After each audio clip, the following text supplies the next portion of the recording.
You have to listen to your piece over and over again. And your ears are only as bright and sharp as, there's a time limit. So if you don't get it right in like the first 2 hours, after that you're just going through the motions. You have to wait for another day till your ears are fresh again, and you go like, okay, now you listen to it again and you go, oh yeah, no, that is a little bit loud there, oh that's a little bit boomy, yeah, okay.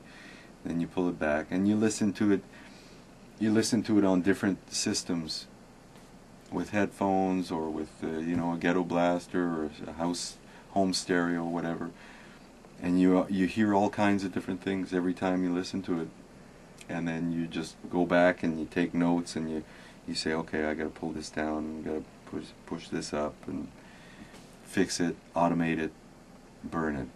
And then when you listen to it and it all sounds good, then you break away from it for a couple of days and you listen to it again. And then if it sounds good, then it's ready to burn. Sometimes we're tempted to use compression to fix some of these bugs. I'm avoiding the use of any kind of processing like that and just using manual EQing for each track. Well, it's the first time we actually do it all together. It's a little daunting for me because I'm usually just relying on my own ears. Now I'm relying on 4 sets of ears. I get their feedback the following day. They're telling me what they're hearing that needs to be changed. And I go, I don't even have to listen to it. So I'm letting them do the listening, and then I do the changes. And then I burn it again, and I'll, either they'll come over and we'll do it together, or I'll just go through the motions and change these things and then burn it and send it to them. But I've never done this before. I usually just do it myself with the previous albums. But I think the end result is better.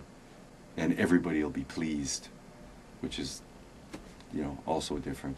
Previous albums, well, one or more of the guys, felt that they weren't well represented in the mix or something. It takes a little bit more time for me, but it's also easier for me. I'm not going to be nervous when it's done and say, oh geez, I hope they like it. I know they like it. They already do. It's just, well, can we tweak this? Yeah. I realize there's a big deadline and all that stuff. No, it's okay. It's done when it's done.